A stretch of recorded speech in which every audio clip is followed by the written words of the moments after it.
there is no hope for them, right? They're living in this world of anger and despair because they're like, well, we're screwed. Like, what can we do? And there are other people like that, even on any side of the political spectrum, right? I like to believe they're all good people. Some of them might be misguided, but a lot of them are in despair because they don't see the hope.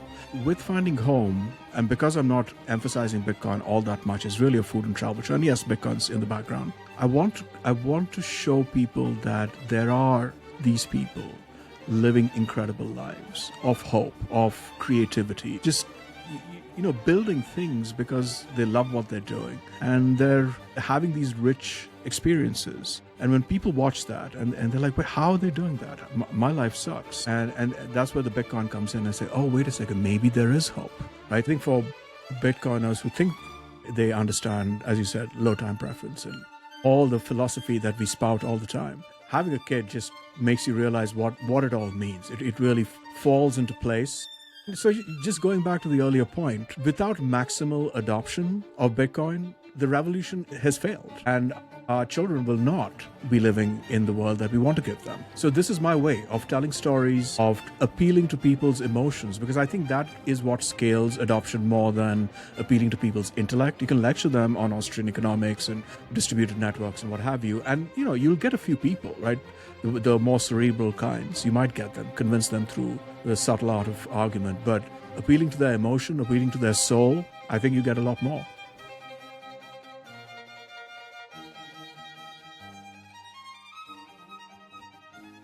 Greetings and salutations, my fellow plebs. My name is Walker, and this is the Bitcoin Podcast.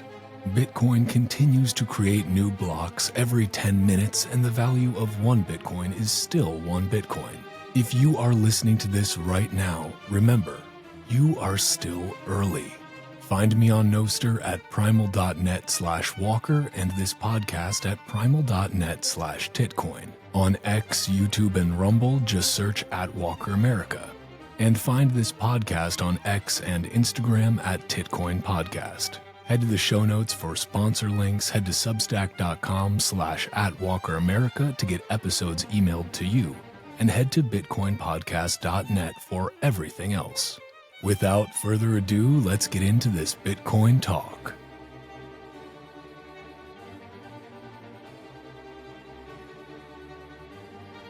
How many episodes now of Pleb Chain Radio have you guys done? 121? Yeah, that was the last one. Dude, that is awesome. Like that, it's incredible, and you guys have done such a nice job with that show, and just like, I don't know, it's great to see. We need more. We need more Bitcoin podcasts. We need more Noster podcasts. Although I've also been debating recently. I'm like, God, you know how this is. It's so hard to reach outside the echo chamber, right? Just whether that be the Bitcoin echo chamber, the Nostr echo chamber, it's so hard to reach outside of it. And, part of me is like, what always works for people is fucking political podcasts. Like, for some reason, people flock to those, like, I don't know, flies to shit. And part of me is like, maybe I just need to start like a political focused podcast and get a couple of episodes where I'm just, ranting and doing the whole political thing, then start just inserting in Bitcoin stuff kind of subtly, in a sly roundabout way, because it's just like, man, you want to, this feeling, you want to help people, you want to spread the good word about Bitcoin or about Noster. And it's just like, most people just can't be bothered. But then I come back to like, maybe it's not our jobs to save them. But I want to, but I don't know if that just makes me naive or what, or too caring. I don't know. I don't even really know what I'm saying, more than just, it's like, man, I wish people gave as much of a shit about, monetary and communication freedom as they do about the Real Housewives of insert city. Maybe that's a losing battle, though. Well, I think you're right. It is a challenge, and you can get lost in that frustration, right?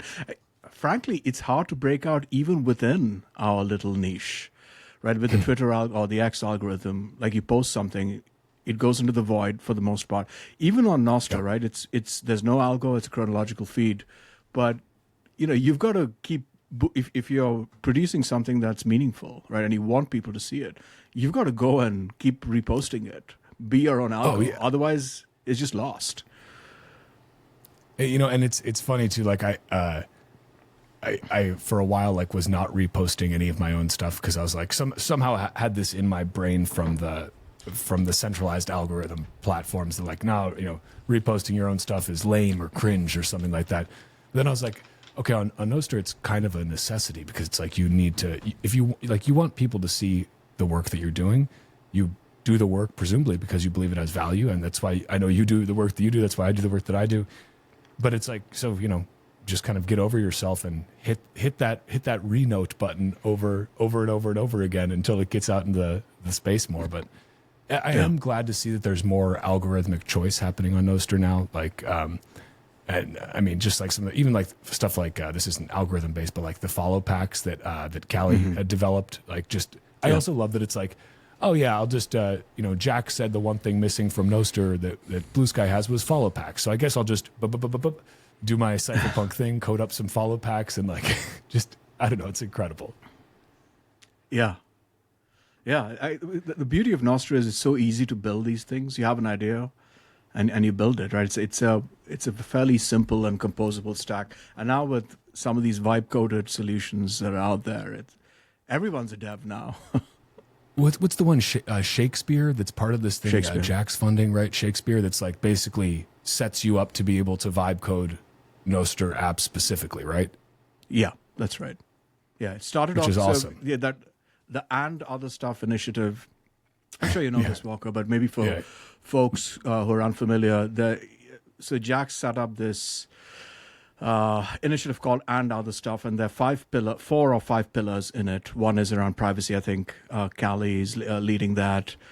There's another one around, that Jeff G is leading, and Rabble's got communities, and then the 4th one is AI, which is what Alex Gleason's leading. And then they launched this thing called MK Stack first, or MK Stacks, about a month or 2 ago, where you can vibe code basically in natural language using something that looks like Goose. Build Nostr apps, and then now Shakespeare is sort of the next iteration of that. I love it, and honestly, like, you know, people, I still see people on, because I'm still a cuck who's on X, right?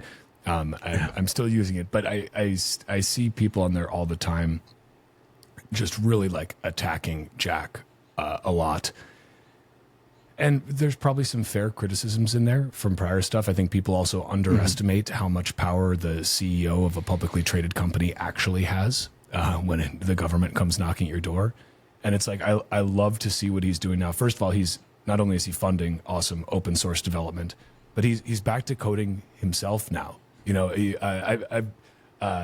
BitChat for one, the Bluetooth mesh network completely offline, which again, to give Callie another shout out, he ported it over to Android from iOS, started sending eCache over it like within hours, and it's just like, wow, you've got to love the pace of open source dev.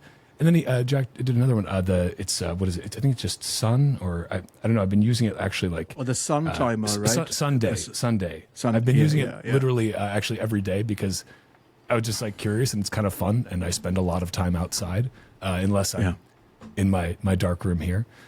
So yeah, it's great to see. I think that's a vibe shift. Is Jack getting back into coding? It feels that way. Yeah. I think for sure, and I think more broadly with AI assisted coding, right? A lot of semi-technical people or lapsed engineers, myself included, by the way, in that list. There were so many ideas that folks, semi-technical people have, and they've have had over the last 5-10 years, and it's like, it would be nice if I could raise some money to hire the devs to build this. And now you're in a place where you can vibe code it. Now, it won't be a full production thing necessarily, right? But you can fast prototype it, get people to test it, and then potentially, if you have the money like Jack does, you can hire the team to build it out. Or you can. It's much easier to raise funding as a solo entrepreneur now because you can have these quick prototypes. Yeah, you can get to an MVP with never before seen speed. And less than a honestly, week. And decent quality. Like, it's not going to be perfect. It's an MVP, but it's it's on the right track there. And that's just like, Yeah. I feel like that's, this word gets thrown around a lot, but it's very democratizing. It opens up doors to a lot more people. And I mean, as like Jeff Booth always likes to talk about, the marginal cost of production trending towards zero thanks to technology. Yeah. Like, it used to cost you a lot of money to get to a minimum viable product for an app. Now it's like the cost of your ChatGPT subscription, or you can use. There's a number of free tools, like depending on what you need. Like, there's so many open source tools. Like, all of these costs are trending towards zero essentially, and that's when priced in fiat. And then if you check what's the marginal cost trending towards when priced in Bitcoin, it's accelerating towards zero even faster. And so it's it's cool to see it. It's a chaotic time, but it's a hopeful time, Avi. It certainly is. And, I don't think a lot of people realize what an incredible confluence is happening at the intersection of AI, Bitcoin, and Nostr. And I'll throw eCash in there as well. I don't know if you've seen this. This came out a couple of months ago. It's something called Routster. Have you heard of this? No, I have not heard of this. Okay, so there's this guy, Shrumanik, young guy. And I actually met him when I was in Prague last month. He developed this thing called Routster. It's built on Noster. And so if you take a step back, right, if you're a developer who's trying to make API calls to AI engines, like ChatGPT or whatever it is, sure, you have to go to OpenAI, right? And this is the API subscription is a little different from your regular membership or whatever, your regular subscription. You have to go there. Now, OpenAI makes you do full KYC, like you have to hold your phone up, record a video of yourself, take your driver's license to get that API key from them. And the others do this too, by the way, Anthropic, Claude. And so Routster, this guy came up with this genius idea. I don't know how he did this at the back end, but you get an eCash token, right? You get an eCash token, and you paste that in the place where you would put your API key. Behind the scenes, everything is taken care of. So it's no KYC AI usage. You can call any model using an eCash token instead of an API key. Wow. So he's basically taking the KYC on himself, taking that presumably to at least port into all of these different models. And then Innate has made it so that basically all you need to do is stay anonymous, drop an eCash token in there. I mean, that's incredible. And he's really built it in because he's building it this on Nostr. You can be a provider, meaning you can be the entity that takes on the KYC. So you're essentially arbitraging KYC, right? And eventually the way I see this evolving is you'll pick your provider based on web of trust on Nostr. Like, this guy has all the people I know are friends with this guy or whatever are in the web of trust. So I'm going to pick this provider, no KYC. I can call any AI model. Now, obviously, you have to pay for the compute, which is where the eCash comes in, right? So, yeah. Well, I think it's fascinating, too, with eCash, because this is something that, to your point about web of trust, is going to be kind of vital for eCash, for people, like, because, I mean, and Callie himself has said this, like, he said this on, he was on the show maybe almost a year and a half ago now, talking about Cashew in its slighter earlier days. Like, so much has been built since then. But he was saying, look, this is not layer one Bitcoin. You can get rugged. Like, yes, like you should know that up front. But like when you incorporate the web of trust into that, then it becomes, okay, I'm decreasing my rug risk because you know what? Avi is somebody that I trust. He's connected with a lot of people that I trust. If Avi rugs this mint, well, like, I'm going to make a stink about it. Other people are going to make a stink about it. That's going to ruin his reputation. And your reputation is ultimately worth a lot more than a few sats. I mean, hopefully for somebody like you, it is, you know? For sure. And I think there's something really interesting coming down the pike here, Walker. And so there's this company, Fanfares, they're about to launch their version 2 in the next month or two. And they're making the case, you mentioned reputation, right? It's pivoting the attention economy, which is what we've been plagued by, right? With advertisers and everything else. Flipping the script and making it a reputation-based economy. So any content you consume comes from a source you consider reputable. And that source, if they want to maintain their reputation, whether it's to be a provider for no KYC AI, whether it's to run a mint on Cash or whatever it might be, even it could be book or movie recommendations even. They have to think long and hard about their reputation and the risk it could take or the hit it could take if they recommend something bad. And so you can actually cut advertisers out of the mix and move to a purely reputation-based system. So that's fanfares is one. It's an all Nostr based, by the way. That's coming, and there are others who are thinking along these lines as well. Sort of move from the attention economy to the reputation economy. Well, and I think in let's call it the post AI future, where AI is ubiquitous, and where you could argue that we're already there. I mean, I think people may debate this, but the future's here. It's just not evenly distributed yet. But it's right. in some small part, it is at least here. But in that future, reputation starts to matter so very much, because when everything is forgeable, when everything is infinitely replicable, when you have to doubt any interaction you see online and wonder, did this really happen, or is this? I mean, like even I was just messing around with Gemini and VO3, and it's crazy how good it is already, and it's getting better. And even Midjourney now has the ability to animate stuff. Like, there's so many different tools you can use, and it's all accelerating. And at a time when this is happening, and we are still at the infancy. Like, it is going to get to the point you're like, I can tell that you can't even tell based on the fingers anymore. That was like the dead giveaway for a while. It was like, well, there's 18 fingers on that woman's one hand. Like, that's obviously AI. Now it's like the fingers are good, but there's still little things. It's like, we're somewhere in that weird uncanny valley where you can it's pretty realistic, but you can still kind of tell. But it's going to get to the point where even a trained eye will have a lot of difficulty. And so what matters in that post-AI future where you don't know what is real and fake? Well, you can't tell unless something is cryptographically signed. Even if it is not cryptographically signed, you should not trust it.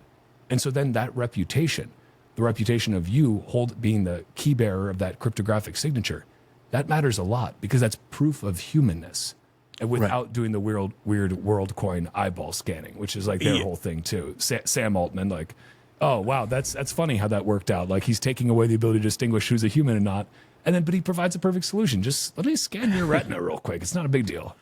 Right. I think, and proof of humanness manifests itself in two ways. I think two very key ways. One is what you just said, is that cryptographically signed events, right? And you tie your reputation to that. The second is authenticity. In a world of slop, and let's be honest here, if you look at 99% of images and videos on X especially, but even on Noster, are pure slop. And that human creativity expressed through authenticity, I think, will stand out. That's my bull case anyway. Or we just go into this dystopia, this brave new world where we're being fed slop in our brains, eating, watching, whatever it is. But no, I'd rather, as a Bitcoiner, I'd rather stick to the bull case. I'm with you there. Bitcoiners are nothing if not optimistic. We're incredibly realistic also, because you have to be in order to see how kind of fucked up the world is, right? Right. And without Bitcoin, you'd probably go from realism to nihilism. But because Bitcoin exists, we Bitcoiners get to be optimistic about the future. And Noster exists, so I'm even more optimistic. And people like you exist who are not producing AI slop, but Perfect Transition are producing really incredible film. And that is why you're here today. Let's talk about that a little bit, because I want to make sure we get into that. And then we can come back to all manner of things AI related. But this is certainly not slop. You've got a pilot episode out of your new show, Finding Home. Let's talk about this, because this to me seems to be Bitcoin content that's not about Bitcoin, but has a little Bitcoin heartbeat going along it. So talk to me about it. What is it, first of all? How did you decide to even start doing this? Yeah. The origin story is interesting, Walker, because you were tangentially involved in this. You might not remember this, but it was at BTC Prague in 2023, where you and Carla were there. And a morning of, I think, the first or second day, I was just sitting and thinking, wouldn't it be nice to do something truly original? And it also has to be something that I enjoy doing. And I was still in the process of writing my book at that time. It's a Bitcoin novel. So yes, that I suppose you could call that original as well in the Bitcoin world. But I said, what would be cool and what I'd really enjoy doing is making an Anthony Bourdain-inspired food and travel show with Bitcoiners. It as a sly roundabout way of orange pilling, because everyone loves food, everyone loves travel. No one did it better than Bourdain. He was a philosopher first and foremost, more than a chef or whatever it was, right? So just take a leaf out of that book. Obviously, there is only one Bourdain, so really view him more as a North Star or an inspiration, and try and pay homage to that. So this was over 2 years ago, June of 2023, in Prague. That evening, if you remember, we were at a dinner, a group dinner. Joe Nakamoto, his now fiancée Sophie, you, Carla, and I, and a couple of others, where they had these fire breathers or fire dancers and whatnot. Fun dinner, and we were sitting in the patio after we'd finished eating, and I'd mentioned this to you guys. We'd had a few drinks by then, so I forgive you for not remembering. I'm remembering it now, and it was more than a few, I think. To be fair, yes. It was a fun atmosphere. It was certainly a fun atmosphere, and I'd had the idea that morning, and I mentioned it to you guys, and he said, "Yes, absolutely, you should do it." Now, these things take time, and part of it is you need. Yes, it was an idea. Yes, it was something that I was excited by, but at least for me, right? I need to get to a point where the mindset shift happens and saying, "You could just do stuff," because here's the problem, right? The mind, this cerebral cortex can come up with all sorts of reasons why something can fail. And I listened to that for a long time, saying, "Yeah, it would be amazing, but you got to get it funded. I don't want to do a simple iPhone production. I want to, make a proper production with actual cameras and Netflix quality. Where am I going to get the money for it? I have a fiat job, all of that stuff." And finally, I reached a point maybe a year afterwards. I was at the Bitcoin Film Fest in Warsaw in April of last year, 2024. And I bumped into Parker Worthington, Webworthy. He's the filmmaker for BTC Pay Server, works very closely with Rockstar and others. And they were premiering their film there, My Trust in You is Broken. And he directed that. So we got chatting, and I told him about the idea. I said, "This is amazing. I want to help you out." So it took us a few months to identify the right target, and then we found this place in Harlem, a Somali restaurant called Safari. The owner is a Bitcoiner. They accept Bitcoin. I said, "Let's film that." And by then, this is what the idea had become. Originally, it was, as I said, Bourdain-inspired show, but with Bitcoiners. That's a sly roundabout way of orange pilling. But I thought it would be really cool to tell expat stories, not just any Bitcoiners, but Bitcoiner expats or Bitcoiner immigrants, because there's a parallel story to be told. Just as the expat or the immigrant is finding a new physical home, because they're Bitcoiners, they're also in the process of finding a sovereign home in Bitcoin, right? So that's what the story devolved to. So Shakib was from Somalia originally. He'd moved here over 20 years ago to New York. Filmed there. It took a while to get all the editing and everything done. Parker is an incredibly busy man with all of his BTC Pay and other commitments. And then had it ready. Ironically, I wanted to find a home for the show itself. Looking for studios and so on. And obviously, it's a pilot. I'm an engineer, for heaven's sake, right? I have no sort of history making anything like this. But yeah, eventually got it in front of a lot of people in private, got their feedback, tweaked it a little bit, and then launched it on Indie Hub as of last week. Indie Hub is this Lightning-enabled pay-per-view platform. So this is just the beginning. The pilot was just me getting comfortable with the format, right, and the storytelling and so on. So, but yes, there's going to be a lot more. Filmed a second episode when I was in Prague last month. That's in post-production now, and a few others planned. I love it. Actually, I hadn't used Indie Hub before until I paid with Lightning to watch the film, which I love any opportunity to pay with Bitcoin. And of course, if anyone from the IRS is listening, I'm definitely reporting all of those transactions exactly as I should, naturally. Of course. And your zaps too, let's not forget, on Nostr, right? All of them, yes. You write them naturally. down on a piece of paper, right? Yeah. Yeah, and I mean, those are actually donations to my personal 501c3, so it's okay. You know, I get a lot of money from USAID as well. But no, I digress. So I loved the first episode, and I love this idea of Bitcoin content that's not explicitly about Bitcoin. It's part of the story. It helps you make your decisions about, like, for you, I assume, you know, who are you going to talk to next? Who are you going to cover next? That's part of it, right? It's leading you in the right direction. But it's not just this, you know, it's not a Bitcoin podcast. It's something different. You're eating good food. You're talking.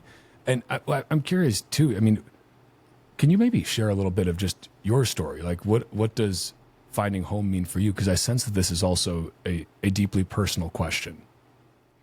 Yeah, it certainly is. So, you know, I was born in India and spent my childhood there. And I came here for grad school a long time ago. Actually, a few months after 9/11, interestingly enough. Really? I moved to New York, yeah. When everyone said, why you moved to New York? That's crazy. I said, hey, that's what I'm going to do. And, you know, I never felt fully at home in India, which is kind of odd, growing up there. I had friends, I had, you know, obviously family, but much as I love the country, much as I love the food and the people, never felt fully at home. New York City, I would say a few years in, was the closest I felt to being home. But even then, I was still, you know, I was a foreigner, especially my first few years. Moved in there. And then, you know, the pandemic hit a few years later, 5 years ago. And our son was 9 at that time, and we had to leave. My wife and I, and because it was just not safe. New York City went nuts during the pandemic, as a lot of the big cities did. We left Chicago too, so I feel you there. We were like, get us to bumblefuck nowhere and fast. We'll just stay for 3 weeks though till this blows over. And then it was like 3 years later. How'd that happen? That is exactly what it started with, an Airbnb in the middle of nowhere in the mountains of upstate New York, and next thing we knew, we put an offer in for a house, and we're here. But even here, I mean, this more so, culturally, I do not feel at home. I mean, it's nice, it's lovely, the nature is amazing, and it's, you know, we have pets now, so incredibly grateful for everything that we have here. But I just don't fit in. You know, and you know, Bitcoin happened shortly before we moved there. So as a Bitcoiner, you're around people who have no clue, right, of what's going on. And there's a lot of good people here in the community, but a lot of despair because they understand the problems and they just don't see the solution. And I've tried to talk to them about Bitcoin, and they don't get it. It's like, oh no, it's digital money. We understand cash, and I'm in a very, let's just say, rural part of upstate New York, in the mountains, and a lot of despair here. And it yeah, you know where I do feel home is at Bitcoin gatherings, at Bitcoin conferences, and it's a fleeting, ephemeral thing, right? You're there, and it's just incredibly intense thing. I mean, you know, we have dinners like the one we were at in Prague. Every conference is like that, and it's like, wow, I actually belong. These are my people. This is my tribe. This is, you know, Bitcoin is a country in some sense. But yes, finding home for me, I don't know if I've ever felt fully home in a physical space. Fully home, right? Maybe partly home, but not fully. But certainly in the sovereign sense, I am home in Bitcoin. You know, it's so funny what you say about that fleeting, ephemeral feeling that you try to hold on to after a Bitcoin conference, being around people that get it. And it won't always be this way, right? When Bitcoin is ubiquitous, of course, it won't be such a great filter for people. But right now it is. It's a great, I've met more people than I can possibly count that I just have admiration for, have respect for, have love for. I didn't realize I was going to meet so many people like at this point in my life. I'm not that old. I'm in my early 30s, but still, it gets harder to like meet people that you actually click with and you want to spend time with. But through Bitcoin, that has happened for Carla and I. And I feel so grateful. And I have to think it's similar to that experience when you go to a Bitcoin concert and you come back to the real, quote, the real world, whatever, normie land, right? Normie land. And you're still kind of high off that experience, but it's like you're coming out of a trip, right? And the high is starting to fade because you're realizing that reality doesn't look the way you want it to, because you've seen how reality should look, and you wish it could stay that way, but it's just not the case. And you try to hold on to it. You try to, you try to orange pill your friends. You try to do these things, but it's just not quite the same. But again, I think that's the beautiful thing, at least at this time, about Bitcoin conferences, about Noster conferences or unconferences. It's really special right now. Like there was that quote from The Office. It's like, Andy's like, I wish there was a way to know that you're in the good old days when you're in them. It's like, we're in them, guys. Like we are in them right now. Cherish these moments because it will not always be this way. Yeah. For sure. Actually, by the way, Walker, you made a Freudian slip and you said Bitcoin concert, and it's funny. Did I really? Oh, excuse me. You did. It's no. But maybe. I said that because I said the same thing. I made the same Freudian slip earlier today, 2 hours ago, and I was talking to my wife. I said Bitcoin concert, and she said, "Did you just say Bitcoin concert?" Well. Yeah, exactly. We're gonna have to have a talk after this for a planning session. But okay, I digress. Okay, I want to know more too, because like I watched the episode. I liked it very much. You're, first of all, from a guy with, dare I say, a great voice, if I'm not being too bold. You have an incredible voice. You've got the perfect voice for this kind of show. For anyone that hasn't checked this out, you can go on Avi's Nostr. You'll see the links. I'll drop the links in the show notes afterwards. You should watch this. About 33 minutes or so. Perfect length for an episode. It was just enjoyable to watch. I love food. I love to cook. I love to eat. I love to hang out and try new foods. And that was this show. Like you captured, yes, Bourdain is Bourdain, but Avi is Avi, and you captured something I think that felt really special. It seems like the response has been overwhelmingly positive and supportive. Fair to say? Yes, absolutely. This is new, right? There are a lot of podcasts, and there are excellent podcasts as well. And I think this is, it's not quite a podcast, but it is, there is a 15-minute conversation over food in the episode.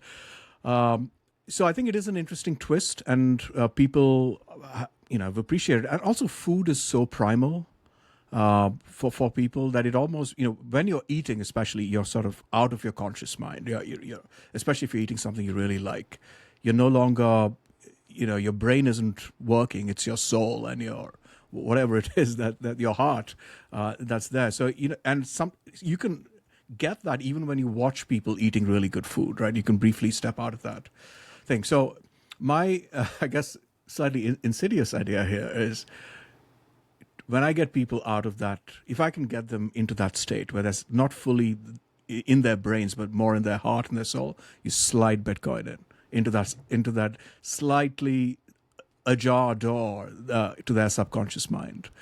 Yeah, look, and one thing I'll say is this episode was just the beginning, right? It's me getting used to the format. I think you'll see once the Prague episode is out, and then I'm filming a third one in Paraguay in September. The narrative arc is going to become a lot more cohesive. I don't think I'm going to do like a 15, 20-minute stretch of just nonstop talking. It's going to be cut in with a lot more. With New York, we had one day. So we had about 3 or 4 hours of footage, and boom, we were done. I think the way to do this is film over 3 or 4 days, which is what I did in Prague. Get about 10 hours of footage in various different locations so that you can keep the action going, not in just one place over time. So, yeah, it's fun, man. And the food part, certainly, as a food lover myself, it's great. 3 or 4 hours of footage for over 30 minutes of finished cut is actually, that's a wild ratio for this kind of thing. Like that's super impressive, because I didn't ever feel like it was dragging or anything like that. So that's really impressive. You guys did quite a condensed effort on that one. That's awesome. Yeah. No, and Parker, all credit to Parker for that, who unfortunately is such a busy and in-demand man that he, for the next 2 episodes, it's not going to be him.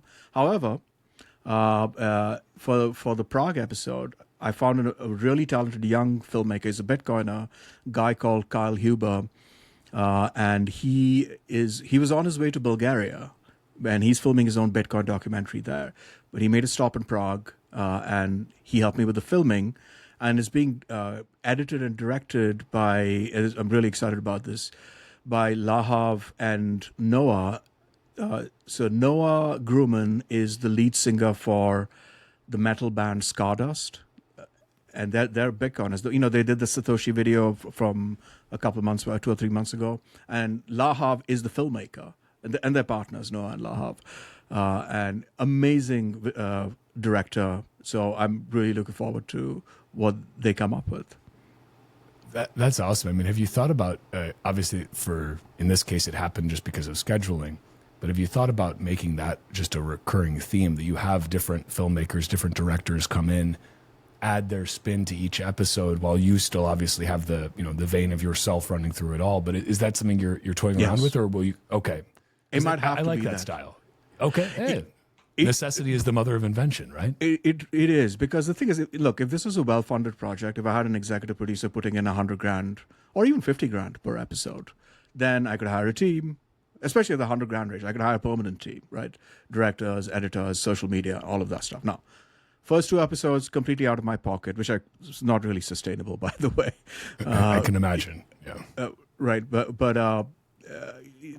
what it's going to have to be is, so for Paraguay, the 3rd episode, I'm filming at the Accelerating Bitcoin conference, and I found an amazing subject for that as well. Another finding home story there in Paraguay. I found an executive producer who's put in who's been very generous, but obviously we're not talking about 100K, right? And I'm actually using this platform called Angor. It's a fully self-custodial fundraising platform that's built on Bitcoin and Nostr. It's kind of really cool, actually. And I've raised some money on that. I just saw this, that you posted about this or reposted them on Noster. I hadn't heard of them before, but I was like, oh, this is really cool. Yeah, it's really cool, right? And again, it's new, right? So I'm helping them out by trying out something new, and they're helping me out as well, so, by putting it out there. So yes, I have to fundraise, but all of that to say, because I'm trying to create a high quality product, a Netflix quality product with frankly, a shoestring budget. I'm going to have to do it with different teams, right? Because I cannot have. So what I end up sacrificing there is potentially visual cohesion, because it's different people filming it, and they're going to have slightly different angles and a slightly different way they think about how light hits subjects and things like that. So I sort of forego that visual cohesion, but what I will have to do, and I am going to do this, is tie together with the narrative or the storytelling cohesion, because I'm going to be there. Yeah. I mean, and honestly, I think it's a cool way to be able to, perhaps unintentionally so, but necessarily so, have a lot of visual diversity as you're having a lot of different culinary diversity, right? You're doing different types of food, all this, you're going to have a slightly different vibe to the film style for each one of them. Honestly, I think that plays really well. And even if it didn't, it's what you got to do. So you may as well make the best of it. I think that's great. And I saw I think I saw Angor, you posted it, but people can support you. They can become an executive producer or an associate producer or a honorable mention on the show as well if they want to send some sats. And I think that's awesome too. I might have to do a little zapvertising of the podcast on there maybe. Love it. Yeah. No, Angor is great. It's all on chain, by the way, right? So I think Geyser is great too, and that supports Lightning and on chain. I think the difference is this is fully self-custodial, so the funds are time locked using Bitcoin script, and then every fundraiser is its own Noster, gets its own NPub. So if you actually search for Finding Home episode 3, you'll find its own NPub on Noster, and some of this funding happens through reputation scores, or at least that's the plan anyway, right? So if you invest and then you take advantage of the time lock and you rug pull as an investor, it's on Nostr that you've done that. So your reputation is going to take a hit. Similarly, That's pretty interesting, honestly. Like I love that these new models are emerging, like at a time when they're very much needed. Again, necessity is the mother of invention. It's just a bunch of people getting together and hacking stuff together and making it work because we have these incredible open source tools at our disposal, which now make it possible. And like the fact that there's not a social credit, but just a social proof of work aspect to this, let's say.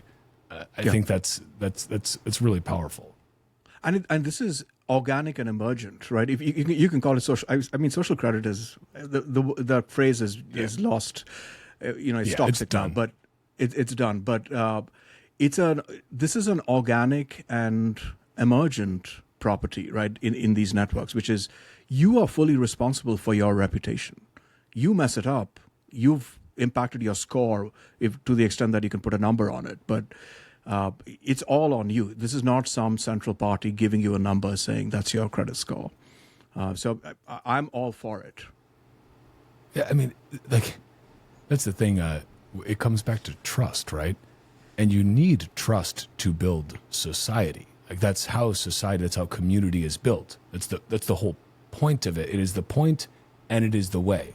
Like you need trust to build community, and having trust is the point of community, so that you can live in a small village and not need to lock your doors because you're not worried about your neighbor coming and robbing you, because there would be extreme consequences for doing that. The risk trade-off is not there. You have trust in people. And it's like we have these trustless tools. And I think sometimes people get it mixed up where they think, well, we don't need trust at all anymore. But it's like, oh, you need trust now more than ever. It's just that there are actually more pure ways to build that trust that are now available to us because these tools are trustless. Like it's counterintuitive, but we don't even know what kind of incredible things are going to emerge from this yet. We're seeing them now. We're seeing that these embers, come to life. But I just think it's going to get so much better because, again, the incentive model is different and incentives matter. And we're seeing that right now in real time. And I don't know. What a time to be alive. Again, I'm grateful. Oh, yeah, for sure. And thank God for Bitcoin and Noster. I honestly, I would be extremely nihilistic, I think, at this point. If I knew what I know now, but I didn't, but just you take Bitcoin and Nostr out of the equation, forget the fact that Bitcoin is the way that I found a lot of these things out because of going down various rabbit holes, but take that away, hypothetical. If I didn't have Bitcoin and Nostr, and I had all the knowledge that I do now about how fucked up the world is, oh man, I'd be in a very dark place. I'm glad that's not the case. I'm in a very light place right now. Oh yeah, and likewise, and so actually that's another motivation behind finding home, which is, we talked about the folks in upstate New York. There's even the people who can see the problems, who can acknowledge what's wrong. There is no hope for them, right? They're living in this world of anger and despair because they're like, well, we're screwed. Like, what can we do? And there are other people like that, even on any side of the political spectrum, right? I like to believe they're all good people. Some of them might be misguided, but a lot of them are in despair because they don't see the hope. And with finding home, and because I'm not emphasizing Bitcoin all that much, it's really a food and travel show. And yes, Bitcoin's in the background. I want to show people that there are these people living incredible lives of hope, of creativity, of just building things because they love what they're doing, and they're having these rich experiences. And when people watch that and they're like, but how are they doing that? My life sucks. And that's where the Bitcoin comes in and say, oh, wait a second, maybe there is hope, right? So that's, if I'm successful doing that would the show's a success if that can happen.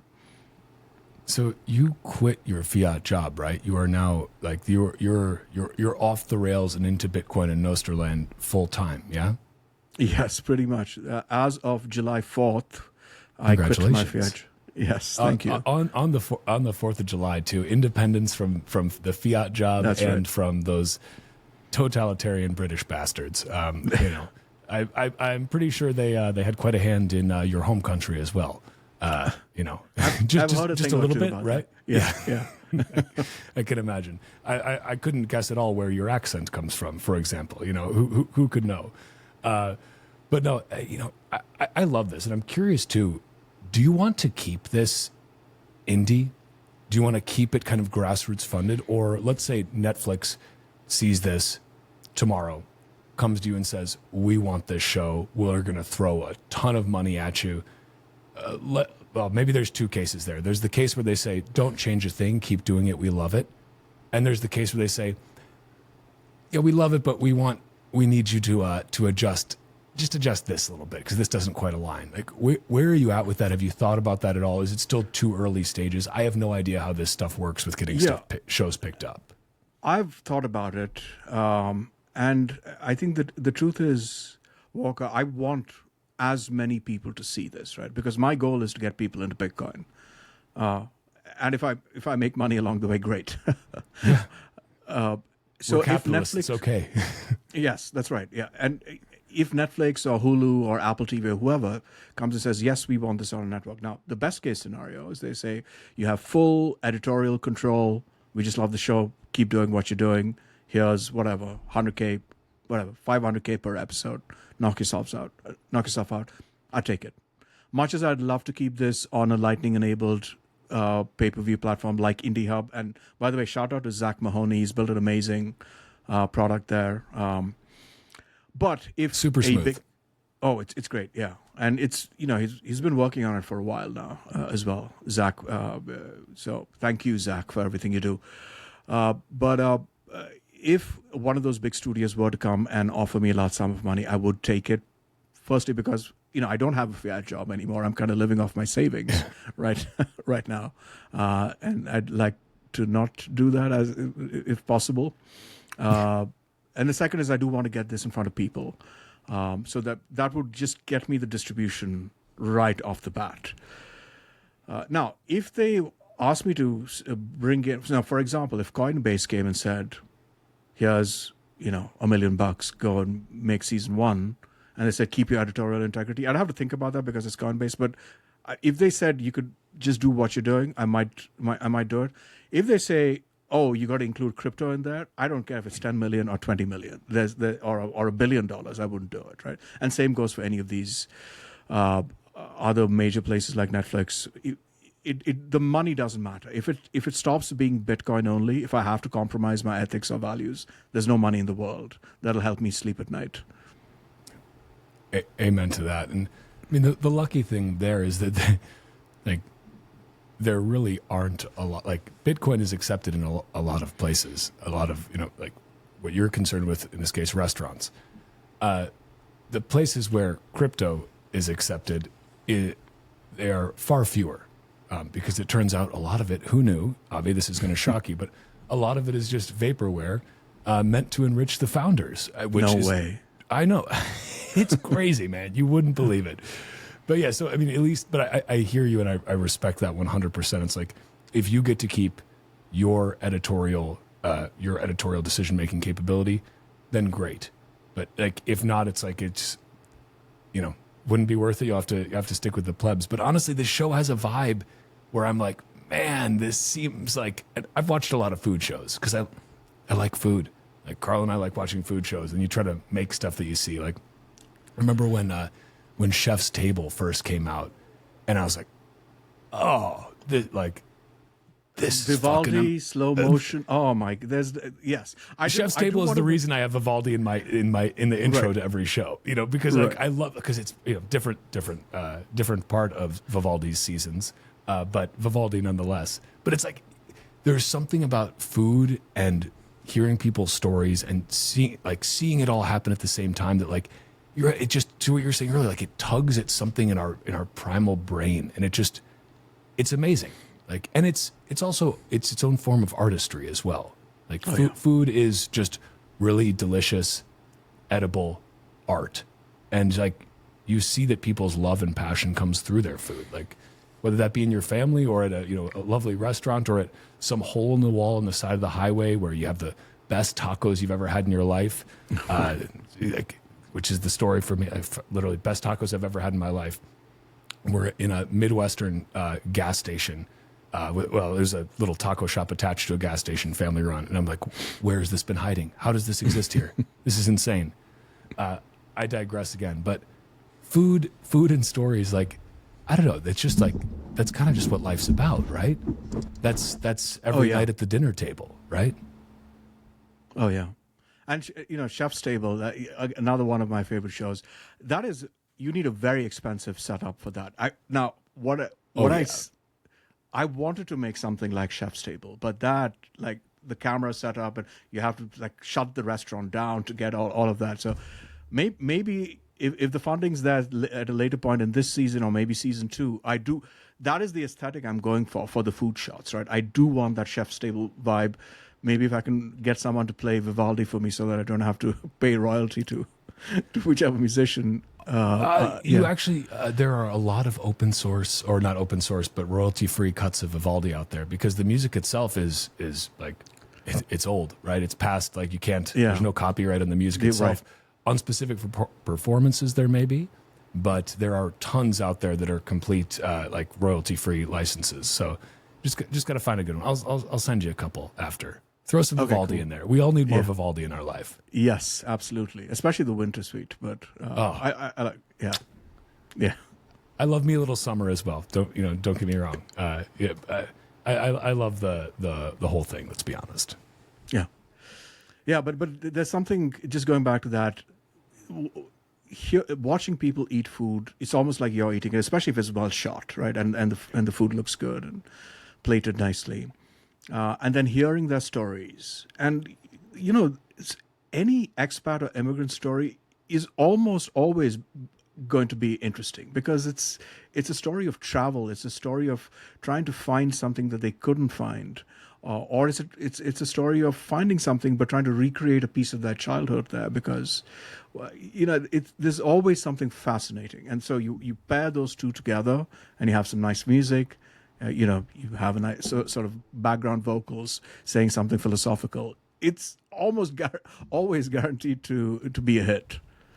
Especially you have a perfect voice for saying philosophically minded things. It's really an unfair advantage you're playing. Well, thank you. But yes, so I've heard. But of course, Walker, coming from a man who's claimed to have the best voice in Bitcoin, that is high praise. Many people are saying it. I can neither confirm nor deny. Lot of good voices in Bitcoin. But yeah, on the American side, I mean, it may be true. But you folks with non-American accents, you have an unfair advantage, I think. At least for us, our American ears. I think we still have a little bit of generational trauma of being subjugated by the British, and so I think that's what plays out. We view the British or pseudo-British posh side accent not like a good old Cockney accent, but we view the posh accents as like, well, they must be smart, and you got to train yourself out of that, I think. Let me ask you this, Walker: when you listen to your voice played back, do you like it? Or are you like, oh my God, who the hell is this pipsqueak? Tough question. I used to not like it when I wasn't really recording my voice very often. If I occasionally heard my voice recorded for whatever reason, I'd be like, the fuck, that's what I sound like? It was super strange. Now, because it's almost like exposure therapy. Like when you're editing your own show, you're forced to listen to yourself more than you might want to. And so I've kind of just like gotten over that. It's almost a little like, maybe a little out of body too. Like when I was doing Lawrence Lepard's book, that wasn't even a podcast episode. That was like, I need to edit this audiobook that's 13 hours long in terms of finished read. And that was like, I just had to take myself out of it. I also had to raise my voice a little bit. I had to, basically, I should have honestly filmed myself doing the read, because I'm trying to brighten my voice and speak up here a little bit more. And the only way to do that is to raise your eyebrows and to smile.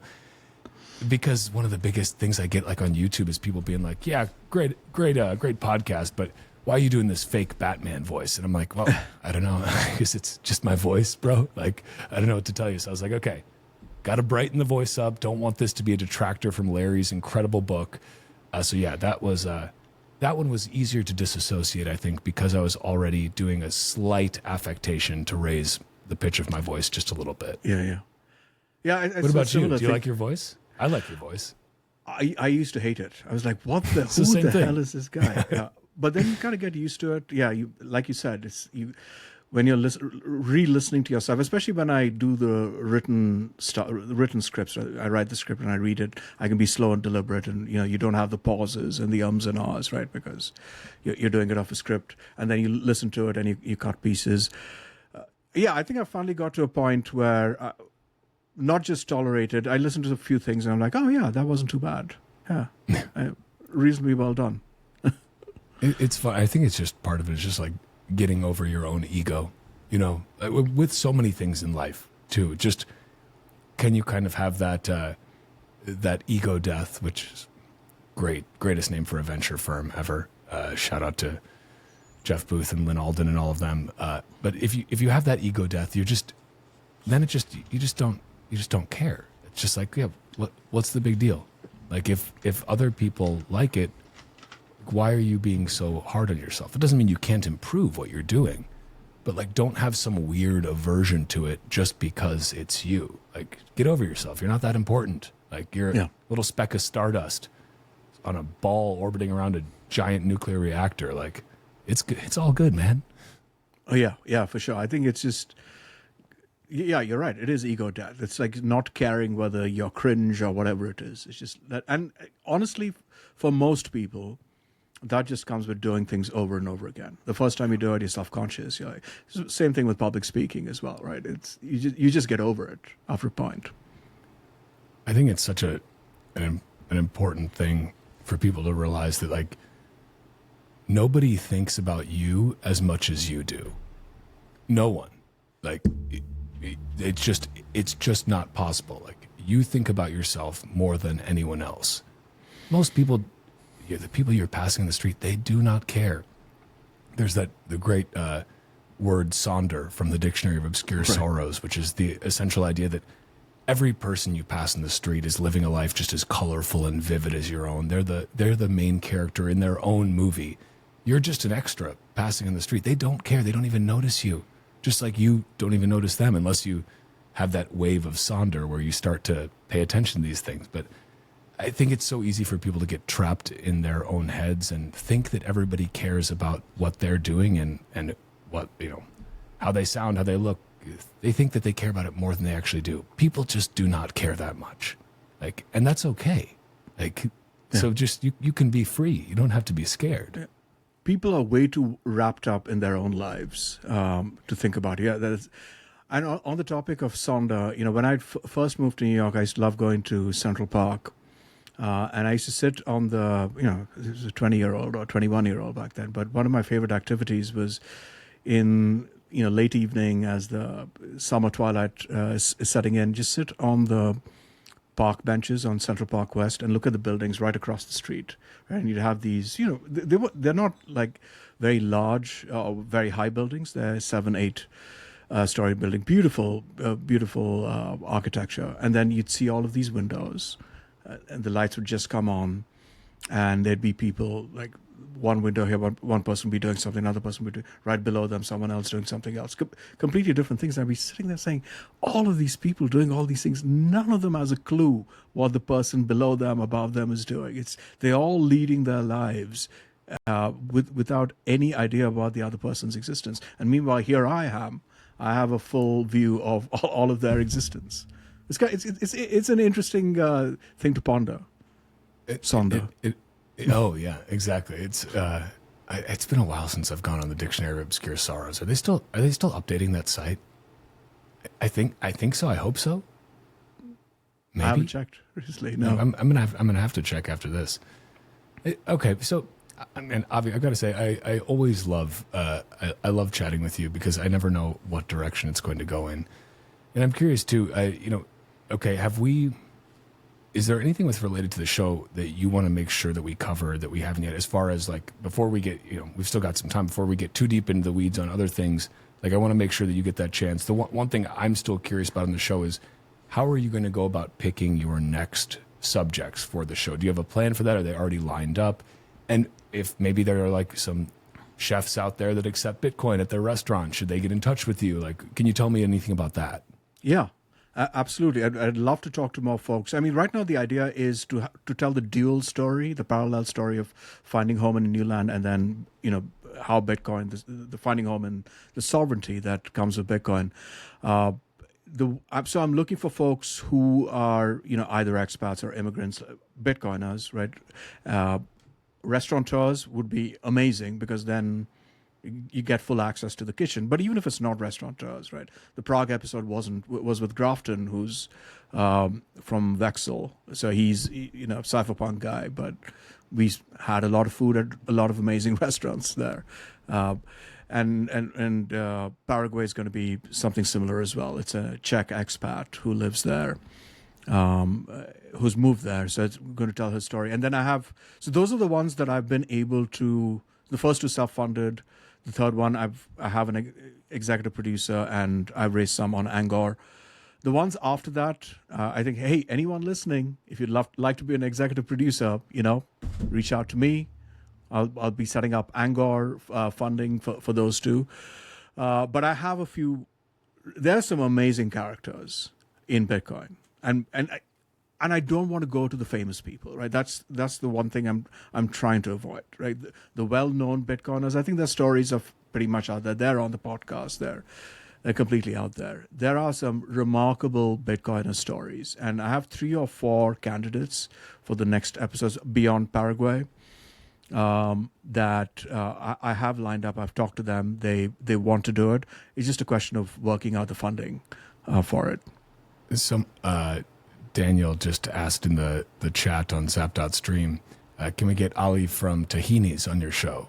Is Tahini's an option? I don't know if you know him. Awesome people. I still haven't eaten there, but I'm foaming and watering at the mouth to do so. Fantastic idea. I would love to do that. I love. Well, now we can make it happen. We'll make it in Toronto, and that's a short. I can actually. Well, Toronto is a bit, or somewhere in Canada, right? I'm assuming on the Montreal, Toronto, wherever.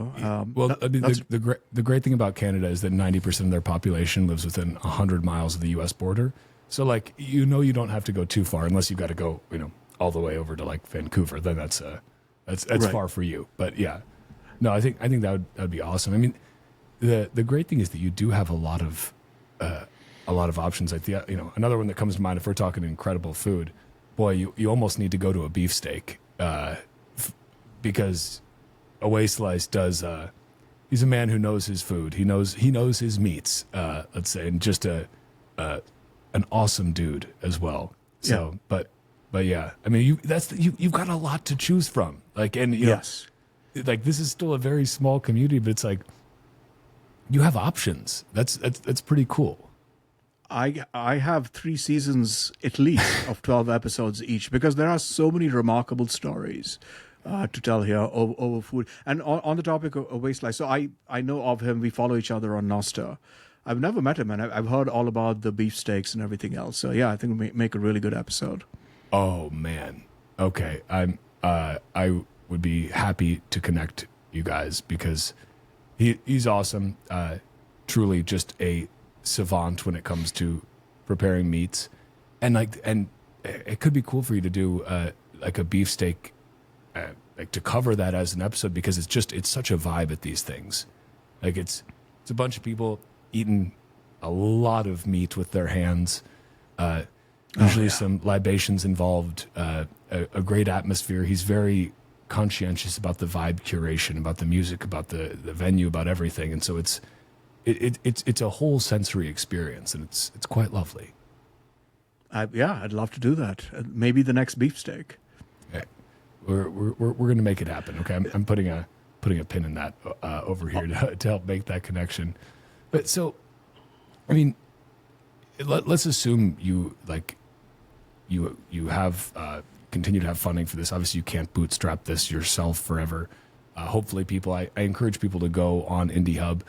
Again, I'll drop the link in the show notes for anyone watching live. Just go to Avi's Noster, grab that, and spend some sats to watch this to support this filmmaking endeavor. But I mean, how far do you want to take this? What's the ultimate goal? Is the ultimate goal to orange pill? Is the ultimate goal to just create a beautiful piece of culinary cinema? How do you see this in terms of like what's really driving you? I think it's both. It's to create a beautiful work of art, right? That is culinary cinema, but also and also highlight stories of these remarkable people, right? And then the second part is yes to orange pill, right? I mean, and let's be honest here, right? We are all in on Bitcoin and Nostr and freedom tech. But this revolution is only going to be successful if there's mass adoption. Otherwise, it's us we've had a really good time at conferences and all of these dinners and whatnot. But I think thinking 5-10 years ahead, and here's another thing, Walker, and you, I'm sure, are acutely feeling this, having become a father last year. I've been a father for slightly longer than that. But once you have a kid, it's no longer about yourself. It's like, what kind of a world do I want my son to live in? And I don't want him to live in this fiat-cocked world that I had to grow up in. And I have the tools. I have the ability. So it's on me as a father to at least try to create that reality for him. I could not agree more. And it's one of my largest realizations becoming a father was, first of all, it's a light switch that once it's turned on, it's not going off. Like, you are forever changed for the better, and that's wonderful. But like you cannot, I mean, unless you're like a psychopath, like a literal clinical psychopath, like you're not turning that off. You know what I mean? Mm-hmm. And the other was just that I had no idea what true low time preference meant. Like I actually had I thought I did, but I only had the academic conceptualization of it. I didn't have, and as much as I could feel, yes, I'm trying to think long term. Relatively speaking to where I am now, no, I wasn't even close. It's hilarious, honestly, to think of the fact that I even believed that I had a low time preference. It's like, no. That is a switch that flips hard, and you realize, oh no, like this is what generational thinking means. It means this beautiful child in front of me that did not exist before, that now myself and my wife have a responsibility toward. It's like, and American Hodl, pardon me, as he identifies, he told me something one of the last times he was on the show, which is like, a boy doesn't become a man until he becomes a father. And I think that's actually really spot on and true. Yep. As mature as you think you are, as enlightened as you think you are, as much of a man as you think you are, it changes. And there's a different side of you that gets flipped on when you actually become a father. And as usual, American hodl being either intentionally or unintentionally quite profound, as he is also being flippant. He has quite a gift for that. Oh yeah, and you can tell people this who are not parents yet that you don't understand. When you have a kid, that's when you truly grow up. You're a kid until you have a kid, right? To rephrase what Hodl said, but those are just words. You need to experience it. Let me ask you this: when your son was born, were you presumably you were in the delivery room and you saw the baby come out and the baby made eye contact with you for the first time, right? How was that? How was that feeling? I remember like the first time like his little hand like grabbed Carla's thumb and then like grabbed my thumb as we're sitting there, and it was just like my heart is like so full, but at the same time I have all the like these incredible like protector instincts are kicking in at a level like I've never felt before, like that I have with my wife, but there's like something different because look at this tiny little baby and how defenseless it is, right. And like it needs us, and like I feel like it kicks you into like a different gear as a man. I'm not a woman, so I can't speak to women. they're the ones who do the, we men don't do too much work in the creation process. We've got a short cameo at the beginning, yes. And then once the baby's born. But like, man, it was, I mean, at the risk of sounding cliche, it was truly life changing, and I'm sure it was the same for you. You see that, and there's no going back. Like, you are changed forever. Oh yeah. Switch on, flip the switch on, rip it out of the wall, throw it away. It's gone. Yeah. It's just the light's on forever now. Yeah. No, absolutely. And I think it's even more powerful for people who are Bitcoiners, who become, and I guess as in your case, Walker, right? Now, I became a father. Interestingly enough, my son does have a block height, but it was just shortly, it is a 5-digit block height, but he does have one. Wow. Wow. But I knew nothing about Bitcoin back then. But I think for Bitcoiners who think they understand, as you said, low time preference and all the philosophy that we spout all the time, having a kid just makes you realize what it all means. It really falls into place. And so just going back to the earlier point, right? Without maximal adoption of Bitcoin, the revolution has failed. Yeah, and our children will not be living in the world that we want to give them. So this is my way of telling stories, of appealing to people's emotions, because I think that is what scales adoption more than appealing to people's intellect. You can lecture them on Austrian economics and distributed networks and what have you, and you'll get a few people, right? The more cerebral kinds, you might get them, convince them through the subtle art of argument, but appealing to their emotion, appealing to their soul, I think you get a lot more. Appealing to their stomach. Their stomach too, yeah. Yeah, it makes a difference, and I agree. And I think this is something Carl and I have actually just talked about for a while, because there's that tendency when you first get into Bitcoin and you start going down the rabbit hole, and you're like, oh my God, like I need to tell all of my friends and family about this right now, and I need to make sure they get it, because like, holy shit, I can't believe I didn't know this before. My eyes are open. A different sort of switch is flipped, and you can't shut your eyes after that. And then after a lot of orange pilling attempts, many of which are probably failures, you start to get a little frustrated. You get a little bit disillusioned, and you realize like, okay, I'm trying all these different ways of getting to people, and you get to some, and hopefully you get to the people you care about most, because you lead with love, and they realize, look, this person loves me, I love them, they wouldn't try to lead me astray. So if they're saying this, it must be true. But for a lot of people, it's like, especially, friends or, extended family, whatever it may be, it's harder. And then at least Carl and I got to a point where it's like, well, maybe the best way that we can orange pill is just by living a life that we love and that other people would want to have as well. And that's the best thing that we can do, is just truly, leading by example, as they would say. Right. And I feel like that's kind of what you're doing with this show, is it's leading by example. It's showing, look, yeah, we're going to mention Bitcoin. We're going to talk about Bitcoin. It's a part of this. It's not the central thesis, but it's also what made this possible. It's part of this story. And if you like where this story is going, maybe it's worth checking out for yourself too. Right. Absolutely. It's about being the lighthouse, not the tugboat, right? And I think this is a journey a lot of early Bitcoiners go through, which is they get so excited because they've gone down the rabbit hole and they want to help everyone. And they try to be that tugboat. And at some point you realize, you know what? Let me just live my life. Let me just be the change.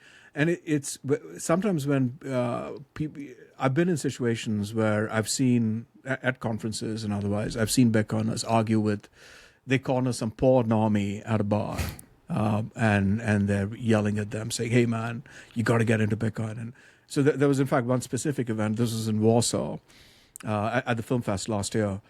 And this Bitcoiner called me because he'd cornered this poor guy, and just he called you him. as he had cornered this person, like he was on the phone with you mid-corner. No, I was there. We were in Warsaw. So he just called me over. He said, "Come on in. Okay, talk to this guy. He's not getting it, man." And I looked at the poor guy. He looked completely flustered, and I said, "Hey, are you happy with where your life is with your investments?" And he said, yeah, I think I'm happy. And I said, then you don't need Bitcoin. You don't. You're happy. You don't need Bitcoin. And then he was like, wait, I don't? I said, well, if you're the kind of person who feels that there's something off, maybe, and you want to see why something's off with the world, then maybe you should study Bitcoin. But if you say you're happy, then yeah, you don't need it. And the guy was like, wait a second. Now tell me more. And I think so part of it, we get into this as early Bitcoin as into this thing of, I have to let people know I am the savior. I'm going to save my friends. And don't be the savior. Or at least that's not how you're going to be the savior. I mean, it turns out a lot of the cliches in Bitcoin are cliches for a reason. They're true. It's like everyone gets it at the price we deserve, right? Like, I don't know about you, but for me, I ignored Bitcoin. Oh, yeah. Multiple times. I ignored it in 2014 when somebody brought it up to me, and I was like, I don't care about that, man. Like, back to whatever fiat shit I'm doing. Ignored it in 2017 when it started running, and I was like, well, I can't afford a full Bitcoin, so I guess I'll just buy a couple of these Litecoin things. Big mistake. Still don't think Litecoin has come back to the 2017 peak. I could be wrong. I don't really look at it anymore, but got rid of those a while ago. Did it go back? No, it did not, because it did not. It went, and I remember this with Litecoin. It crossed 300 back in 2017, and I was shitcoining back then as well. That was like right when I mean, as toppy of the top as you could have gotten. That's when like I was like, I'll just buy 2 Litecoins because that's what I can afford right now. Yeah. The funny thing happened at the absolute tippy top of Litecoin. The founder Charlie Lee, he sold everything. Yep. At the tippy, he knew somehow. Yeah, well, probably because he created the tippy top by selling a massive, like, just dumping liquidity in the market. Yeah. But yeah, so I have empathy for people, because then it wasn't until like COVID started up that I actually started looking into this again and actually taking the time and putting my ego aside and realizing, you know what, you actually have no idea how money works and how any of this works. And why don't you, like, you got the time now, it's weird lockdown shit, like, look into this more. But it takes multiple touch points for people. And I think finding ways when it comes to artistic creation, content creation, whatever you want to call it, podcasting as well, all these things, they can all represent touch points for people. And it's going to take a couple touch points. It is very rare that somebody hears about Bitcoin for the first time. Okay, got it. I'm a full-on right. Bitcoin maximal. Like, it just doesn't really happen not these days anymore. Maybe back in the day when it was just Bitcoin, but like, people go down different roads, right? And so I think creating these different avenues by which people can be exposed to Bitcoin in a way that's not just Elizabeth Warren screeching or the New York Times writing a dog shit article, I think that's so important, because you never know which positive touch point is going to be the one that sends somebody on that journey down the rabbit hole. There's no way to know. It's going to be different for every person. But creating more opportunities for people to do that. And again, I think through food and through storytelling is such a powerful way to do it, because it's just, it's natural, and it's not it's a foot in the door versus a door in the face. Like, it's a soft sell. Yeah. Yeah. Or a foot in the face. There we go. Which some people might be into, if Derek Ross is listening to this. But hashtag Footster. Footster. Yeah. Oh man. Now we're really at the point where I can probably just vibe code a standalone Footster app, huh? Maybe I should really do that for Derek, of course, just so he has. Of course. Yeah. Yes. Yeah, naturally. But let's talk about. Well, first of all, before I digress to anything else, is there anything else with the film you want to make sure that we cover or we get into? I really want to make sure that I want to encourage people again. Go check it out if you haven't. 33 minutes or 33 and a half minutes of your time, I believe. Very well worth it. You'll enjoy it. Maybe eat some food and have a drink while you're watching it, or just hang out. But take a break from your normally scheduled 40 hours per week of Bitcoin podcasts and incorporate this into the mix. What else do you want people to know about this before we digress? Because I want to talk to you about Noster a little bit more too. Yeah. No, I think we covered a lot about the show, right? As I said, I guess a call to action is, if anyone watches it and likes it and wants to help me make more episodes, please reach out. Happy to have you as an executive producer if you can help out that way, or help me with the Paraguay episode, as that's more of an immediate need. The link, and Walker, if you include the link for the Angor in the show notes, Yeah, you could follow that. But yeah, I think we beat it to death, Walker. The show. Excellent. It's now ready to be filleted and cooked for us now that it is dead. There you go. But, okay, so let's talk about Noster a little bit more. You've been very active on Noster since the early days. You have Pleb Chain Radio with QW. I think the longest running Noster podcast. Obviously, you guys talk about other stuff too, but I'd call it a Noster podcast. You guys have been promoting it via Fountain and via Noster since the early days. You've been deep in this. When did it click for you that this was something akin to Bitcoin, that this protocol was something special, that this is where you want to focus your time? Yeah. So Jack Dorsey posted about this on December 14th of 2022. I signed up on December 15th of 2022, and it clicked on December 16th, I would say, of 2022. It was, and I don't know why. It was almost a magical moment that you were there too, Walker, right? At that time, only a couple days before, yeah. Right. It was. All of these people showed up, and it felt like we were part of a magical moment in time, and I was captured at that point. It was a really incredible vibe at that time. I remember Jack, right after he got on, he sent out a note. I think I still have the screenshot of it somewhere from that I took on Damas in Damas's very early, rougher around the edges version. Like it's incredible, the pace of development and how much more sleek and incredible these apps are now. But Jack basically posted that this is exactly what pre-5,000 user Twitter felt like, but better. Right. And I thought, like, what a statement. Like, what a statement for a guy that built arguably the most impactful social network of all time to say about this open protocol. What a wild thing to say. Right. And what's interesting to me too, I don't know, I've seen some stuff recently about adoption metrics and whatnot, that a lot of it is kind of, like plateaued. And I'm personally not, I don't know about you, I'm not too worried about that. I'm like, to me, it's like, yeah, okay, you all get Noster at the level of censorship and algorithmic destruction that you deserve. Like, right. I don't know, but where do you think we're at? What do you think brings in, perhaps a better question, what do you think brings in the next waves of people? Is it a pull because of the incredible stuff that's being built, which is inarguable? Is it a pull because people want that? Or is it a push because they're, are they running towards Noster, or they're running away from these centralized systems? I think we'll see a little bit of the running away. We saw that when Brazil banned X. I can't even remember when this was, but 6 months, a year ago. Every now and then you see TikTok ban. There was a TikTok ban and some people fled. I don't think that's a particularly sticky wave of adopters, because they're there because it's almost like a last resort for them, and they don't fully get the culture. Not all of them anyway. Some of them do stay, but for the most part, the running away crowd, you don't always get the sticky adoption. I think the one where you will get sticky adoption is people who it's like the meme of the cat that's looking over the wall and saying, "What are they doing over there?" Right?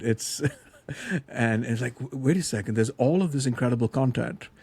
Let me go and see what's happening. So I think that's one way on more on the cultural side, right? We're not quite there yet. There's some of it. By the way, Nostr is the most fun place on the internet. Part of the magic of that moment in mid-December of 22 was, at least for me, I had stopped having fun on the internet. Yes, maybe Twitter, you could dunk on people, but it was mean. Nostr was like this innocent fun, especially for those first 4 or 5 months. So I think that will be another allure as people become more aware of it, which is Nostr is still the most fun place on the internet. So on the you'll get more content because of that, and you get the flywheel going. When people realize it's fun, they come in, they start making their content, they get zapped for it. Their fans come in, and so on and so forth. And then you'll have these reputation scores and webs of trust as they get built out, so you get more authentic content. Again, the AI slop, right? Maybe Nostr becomes the place where there's all, the humanness comes, for, like we discussed earlier, through the cryptographic signatures and through the authenticity. So people come for that. So that's on the one side. The other side is a slightly more boring reason, but Nostr can act as a data coordination layer for a lot of B2B type use cases as well, right? It's any industry in which suffers from siloed data, lack of interoperability, errors, human intervention, reconciliation, human intervention. Nostr fixes all of that through just the way data interoperates. It's extensible. You can build new event kinds. You can build clients that support those kinds. It's permissionless. You don't actually have to get if you propose a new NIP for a new event kind, you don't need to include that in the main repo. Yes, it's nice, but you could just write a NIP, make a new kind, build a client that supports that, and get people to use it. It's amazing. And with AI-assisted tools and vibe coding, it's getting easier and easier. So I think we'll see potentially some of that boring business adoption as well. People just come to Nostr without even knowing it, right? Maybe it becomes the identity substrate of the internet. People realize that the usernames and passwords are irrevocably broken. So let's just move to keep as for that. So I think there's the fun way, which is through the arts and culture and content, and then there's the boring way. And I think we will see that playing out over the next 2-3 years. Have you been vibe coding yourself? Yeah, I have. Yes. What are you vibe coding? So I worked in health tech for the longest time. I used to run before I quit my fair job ran an AI team at a large health tech company, kind of pretty close to the health insurance world. And I just saw from the inside how irrevocably broken that system is, irreparably broken, the incentive structures and whatnot. And there is especially in the US, there is a better way, right? We can have direct doctor to patient relationships if you can get insurance out of the picture, right? Because that just messes up the incentive structure. That brings in price transparency and all of that. So I've been playing around with a few prototypes that connect patients to healthcare providers. In fact, I actually launched a company or project, let's just call it, last year with Vitor Pamplona and John Gordon. It's called Nosfabrica, and we all have a healthcare background. It's to see how Nostr fixes a lot of the healthcare use cases, data interoperability and so on. So yeah, I've been vibe coding some of that. I think the risk there is because we're talking health data. And by the way, this is a big risk with vibe coding in general. People are getting excited saying, hey, everyone's a dev now. I just have to speak to AI.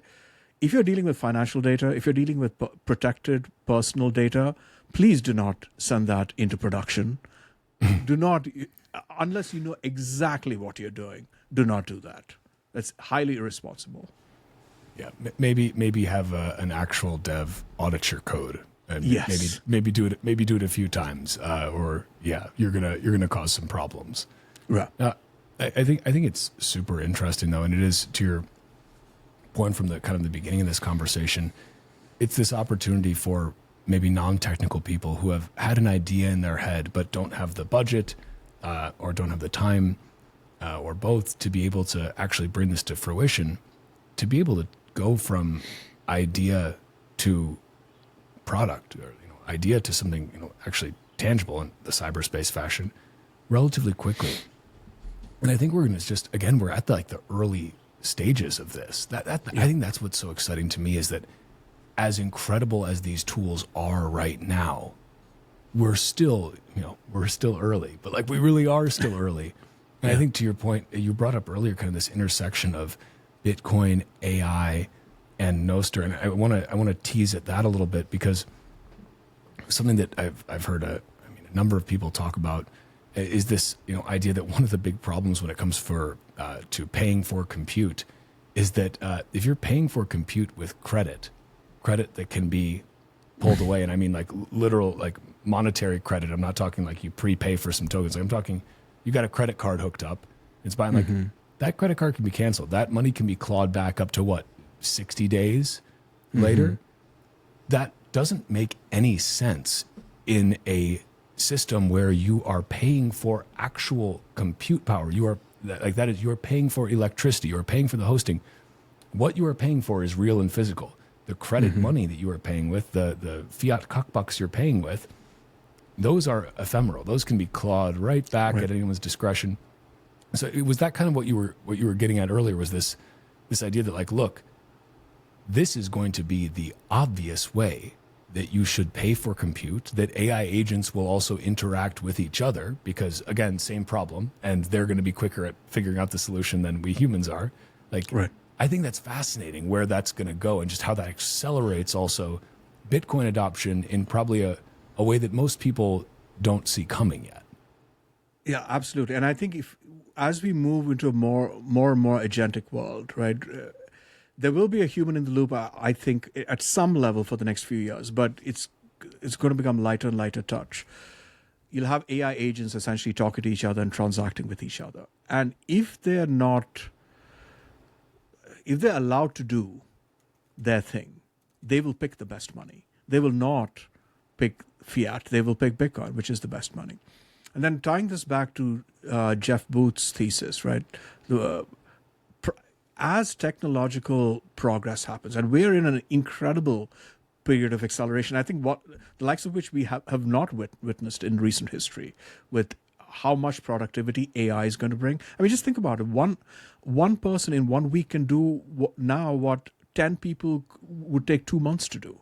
It's remarkable. Prices have to come down, but they're not going to come down, right? Because they're going to print just to at least to keep that magical 2% number. So the US dollar is going to become toilet paper because productivity is going to go up 10x, which means prices should at least proportionally come down, and they're not going to come down. And this is how Bitcoin wins. It's going to be, we start with Gresham's law, right? I mean, it's not really a law, but it's a heuristic, which is, the people hoard the good money and they want to spend the bad money. But at some point, the bad money is going to become so bad that Thier's law, again, not a law, it's a heuristic, will come in, where in an unbridled scenario, where the government isn't mandating legal tender, the good money is what's going to drive out the bad money. And so I think Thier's law will kick in, and AI is going to be the catalyst that does that. It's actually super interesting about, like, the government is, in my opinion, unknowingly subverting their own legal tender laws by not enforcing businesses' requirement to accept cash for payments. I'm sure everyone listening has been to at least one business, either in the U.S. or abroad, where it's like no cash, just card, like that, because people don't want to deal with cash. Usually it's maybe a security issue. There's the other side of that, where certain businesses are like, typically, like, maybe smaller mom and pop shops are like, no, actually only cash, or you get a cash discount because we're going to pay 6% across the fee spread if you pay with credit, and you might claw it back later because you claimed your card was stolen or whatever else. But it's super interesting to see that happen. Like, I don't know, cash may be trash from a store of value perspective, but damn, it's good from an anonymous medium of exchange perspective. Like, it is still excellent. And I think that we know that governments are going to try to get rid of it. Like, they're already starting. I think Europe is going to accelerate in that regard. Like, they've already got rid of the 500 euro bill. Was that 2 years ago, 3 years ago, something like that? They're like, nope, this is used for illicit finance too much. So they get rid of that. Only we're allowed to do illicit finance. Yeah, only Christine Lagarde is allowed to be a convicted felon and print money. The rest of you, no, not allowed. God, what a joke this system is. Sometimes you have to take a step back and just be like, dear Lord, like, our world is literally just run by a bunch of criminals who, even when they get in trouble, don't actually get in trouble because they're the ones who make the rules, and they're the ones who print the money. Like, by the way, here too, right? I mean, Trump is clearly front-running the strategic reserve. his family is buying up Bitcoin. I mean, good for us, right? But still, we should call it out.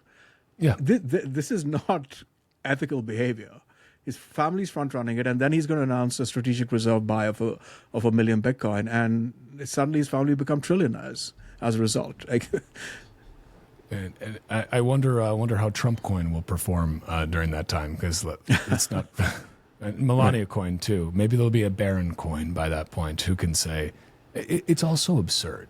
That's the thing, and I think it was only natural that politicians, that corporations would try. Well, politicians are kind of glomming on to this, right? And as they should. It's in their best interest to do so. This is what the game theory was always suggesting would happen.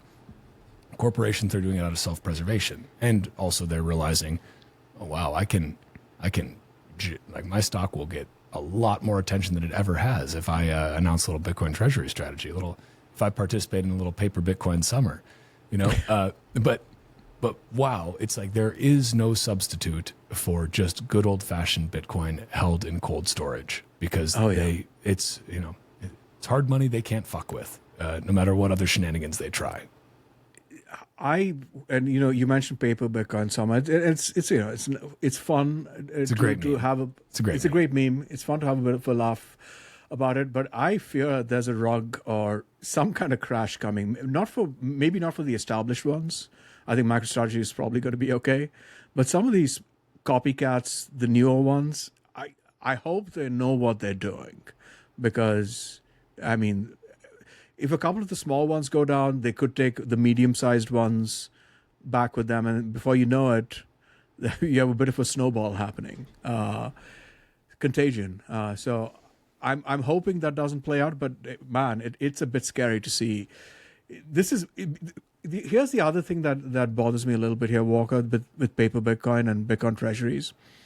It's almost as if it's given some Bitcoin maxis, and certainly some Bitcoiners, the excuse to shitcoin, right? To get their shitcoin desires out without repercussion. Because, hey, it's just Bitcoin, man. What are you talking about? I'm not touching Ethereum or Solana. This is all Bitcoin. And I don't know, man. It's a little concerning. Yeah, I mean, I feel that it's going to be hilarious to see what happens to these Ethereum treasury companies that have come out. Like, dear Lord, hilarious to do that, to try to institutionalize more custody of a proof of stake system. Like, I don't think. And I'm sure the Ethereum Foundation is giving some sweetheart deals here to folks like Tom Lee from Fundstrat, right? Who just came out with that.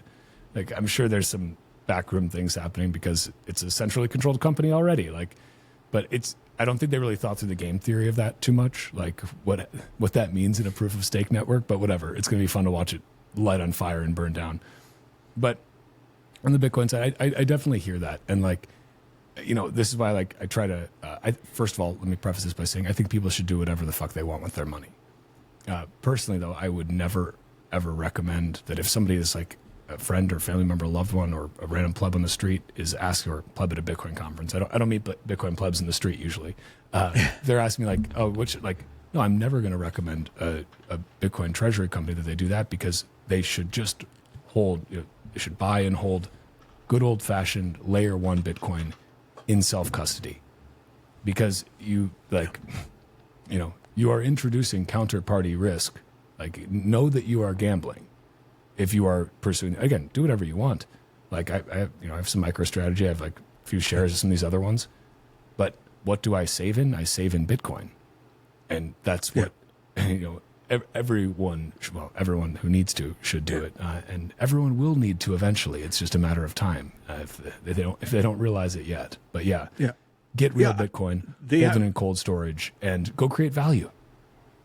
Right, because if you're in Bitcoin because you claim you understand it, then anything other than what you just said, Walker, defeats the purpose. You have this pristine digital bearer instrument with zero counterparty risk, and you're like, what would go well? Some counterparty risk. No. A little spice, a little bit of spice on there. Well, it's like, I think that these things were bound to happen, like governments realizing that Bitcoin is valuable. This is a symptom of Bitcoin being successful. if Bitcoin was going to, like, if Bitcoin is winning, this was going to happen. If Bitcoin was losing and Bitcoin was fading into obsolescence, we wouldn't be having this conversation because companies and nation states wouldn't be trying to acquire it as fast as they can. So this is like what winning looks like, and that's great. And I think that honestly, like paper Bitcoin summer is good for Bitcoin too. Ultimately, this is all accretive to Bitcoin. This is bringing more value into Bitcoin that honestly, frankly, probably would have flowed into shitcoins. It's also bringing in new capital that has previously not been able to have a way to get exposure to Bitcoin for whatever reason that may be, whatever institutional capital it is, whether that be in whether that be in retirement accounts, sovereign wealth funds, whatever it may be, fixed income. Like, there are all these different pools of capital that are looking for ways to get exposure. And people in we don't really live in a free market, but in a kind of free market, are providing that to them through, paper Bitcoin, which is like, hey, ultimately it's good for Bitcoin, but also a lot of people are going to get wrecked along the way. And that's why, like, if you're just a pleb who is, what you should follow Odell's advice. You should stay humble and stack sats. It is some of the most sage advice you could ever have. And it will forever hold true. Like, that is the best way to do it. Chasing get rich quick, chasing anything that's not just Bitcoin has a lot more potential for you to get hurt. So do what you want with your money. I don't care. Neither does Bitcoin, but stay humble and stack sats. And thank you, Odell, for creating such a great little heuristic. Yes, for sure. And I would add, spend it on things you need at merchants that accept Bitcoin. I think that's yes. I know it's not as pithy as stay humble and stack sats, but I think there's spending Bitcoin. The medium of exchange use case is, I think that's what is the killer app for Bitcoin. Right? That's what makes it money. Yes, store of value is great, and supporting local merchants, trying to get them to accept Bitcoin, right? Because part of it is you get into this chicken and egg. If you're talking about Bitcoin adoption, is you ask a merchant, why aren't you accepting Bitcoin? And they say, well, no one's paying in Bitcoin. And you ask a person why they're not spending their Bitcoin anywhere, no one accepts Bitcoin. And I think the way out of that is to orange pill merchants and get them to accept Bitcoin. So, yeah. That was one of the parts I loved about the episode was that he was saying, like, I think it was like 3% of sales are in Bitcoin, and that Bitcoin he just takes and keeps as an asset. He doesn't convert that to fiat. He just keeps it. He literally said, like, this is how I'm saving for my business. I was like, that is amazing. I was like, my favorite part was just hearing him talk about seeing all the great food was nice and all, but as a Bitcoiner, of course, hearing that part was like, wow, he gets it, and he's really using it in an intelligent way, and that. Yeah, it's going to be a nice nest egg for his business as we go forward in the future. Yeah, I mean, if there's another shot, look, potentially New York City is going to have a communist mayor. Hopefully not, but there is a chance. Dear Lord. And if he starts bringing in price controls and so on, I mean, a lot of businesses will be out. And maybe Shakib, the proprietor of Safari in the episode, with his little nest egg, maybe he's one of the few who might survive. Let's hope so. And we'll see about New York's communist future. But man, what a time to be alive. The only good thing about that is that afterwards, after there's an insane amount of capital flight and destruction of the city's economics, maybe we'll snap back real hard in the other direction. The pendulum always swings back. It just depends how much pain you have to get on one side of that swing before you're willing to swing it on back.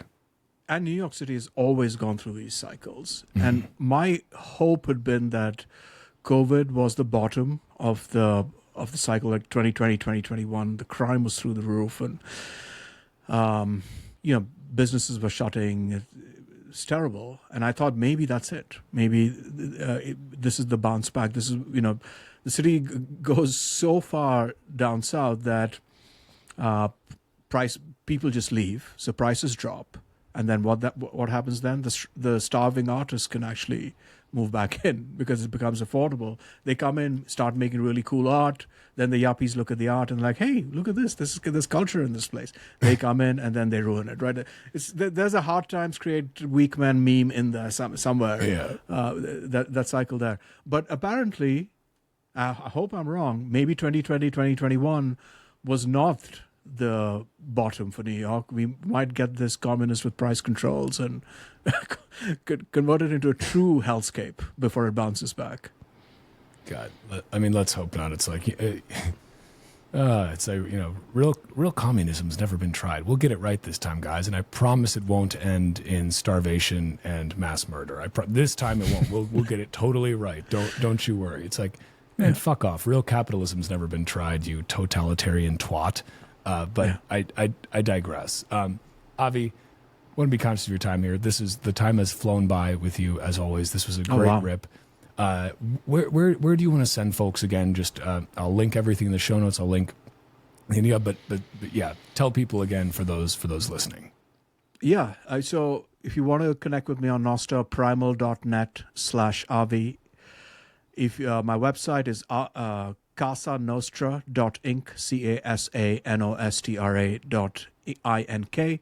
You'll find all my projects listed there, my book, the sequel that I'm working on, the show, all my podcasts. I actually have more than one, by the way, Walker. It's I started an AI podcast as well, 2 AI podcasts, but we could talk about that some other time. Oh, but you'll find all of that. We're gonna have you back on now. But you'll find all of that information on Casa Nostra, and yeah, you can find me on Primal as well. Awesome. Well, Avi, it's a pleasure having you on here. I wish you all the best with the show. I think it's fantastic what you're doing, and I'm already looking forward to the next episode. The one today, I shouldn't have watched it on an empty stomach because it made me hungry. Well, thank you. Thank you for the kind words, Walker. Always a pleasure chatting with you. Maybe our paths will cross at the next conference. I know we've been missing each other at you've been busy for very important reasons as a new father. Yeah. But maybe once you're out of that, I'm going to start, now that I've quit my Fiat job, I can start traveling again. So maybe you're going to be in the Lugano? Next one. I'm going to I think Paraguay is around that time. Okay. Yeah. Well, we'll talk. We need to find a way to we can maybe do this in person. That'd be a blast. Yeah. Oh yeah, that'll be good. Yeah.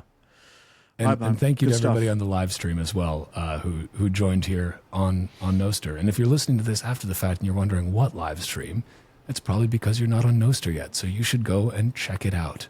And then you too can experience this show live and in color on zap.stream. Yeah. All right. Thanks, man. Great talking to you. Cheers.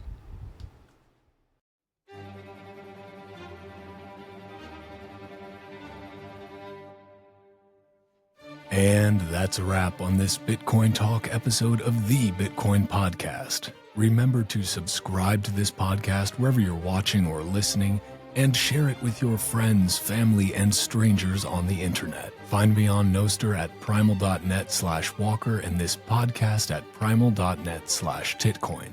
On X, YouTube, and Rumble, just search at Walker America. And find this podcast on X and Instagram at Titcoin Podcast. Head to the show notes to grab sponsor links. Head to substack.com/@WalkerAmerica to get episodes emailed to you. And head to bitcoinpodcast.net for everything else. Bitcoin is scarce, but podcasts are abundant. So thank you for spending your scarce time listening to the Bitcoin Podcast.